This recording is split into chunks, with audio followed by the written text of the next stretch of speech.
Hello, friends! Thank you so much for joining us today. My name is Jeremy. And my name is Rosa, and today we'll be going over how to take an order on the register. But first, we're going to go over some of our Chick-fil-A language. Instead of saying, I can help the next customer over here, we should be saying, I can serve the next guest down here. Instead of saying, I can refill your drink, we should say, I can refresh your beverage for you. Instead of saying, you're welcome, we should say, it is my pleasure.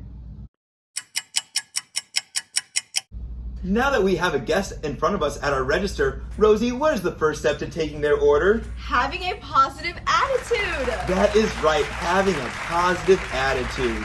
Now, when we are taking their order, there are two questions that we need to ask them at the beginning. The first one being, will you be dining in with us, or is this for carry-out? This will be the first screen to appear when you begin an order. Now the second question we ask is, will you be scanning the Chick-fil-A app with us today for points or rewards? Then, we can go ahead and start taking their order. Here at Chick-fil-A Sunset Hills, our mission is to be the most caring company in the community. One way that you can do that while taking an order is to make sure that the guests get exactly what they want so they can enjoy their tasty meal. This includes asking for sauces, ketchup, and mayo, as well as specifying the quantities. For example, if a guest asks for Chick-fil-A sauce, you can respond, is 2 Chick-fil-A sauce okay for you? If the guest does not want any sauces or dressings, make sure to indicate that by using the no sauce or dressings buttons. Now, another way to ensure order accuracy is to repeat the order back to the guest. This includes repeating the entrees, the beverages, and the quantity of sauces. Just a reminder, you will be responsible for making your own beverages while taking the order.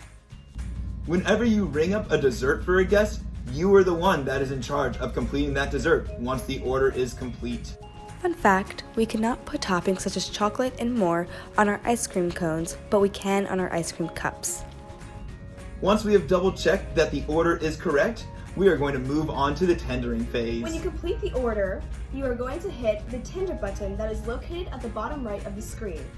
And then this screen will appear. For dine-in orders, there are 2 fields that you need to fill out. The first one is the table marker description.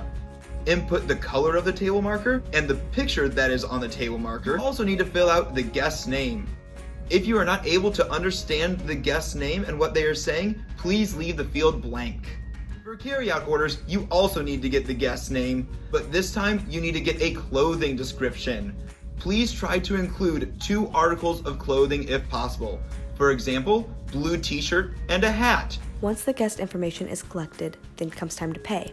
If the guest is paying in cash with $5, $10, or $20 bills, you can choose those options on the quick tender menu. If they're paying with the exact change, you will hit exact dollar. If they're paying with $1 more than the total, then you can hit next dollar.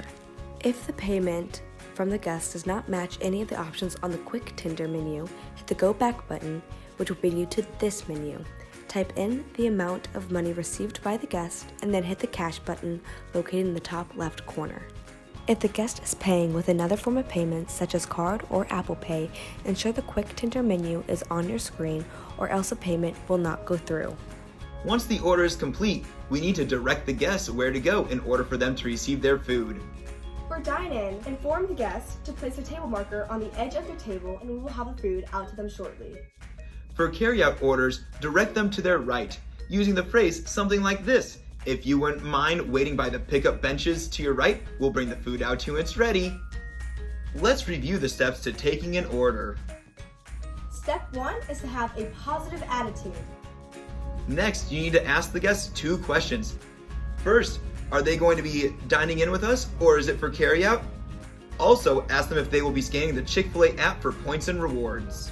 Third, while completing the order, ask them if they would like any sauces, ketchup, or mayo, as well as specifying the quantity. Once the order is completed, make sure to repeat the order to make sure everything is correct. After verifying that the order is correct, complete the guest information screen using the guest's name and also their clothing description or table marker so that our runners know who the food goes to. Finally, collect the payment and direct the guest on where to go. Well, I sure learned a lot about order taking today. I hope you did too. Thanks so much for watching, and I hope that you do have a great day at Chick-fil-A.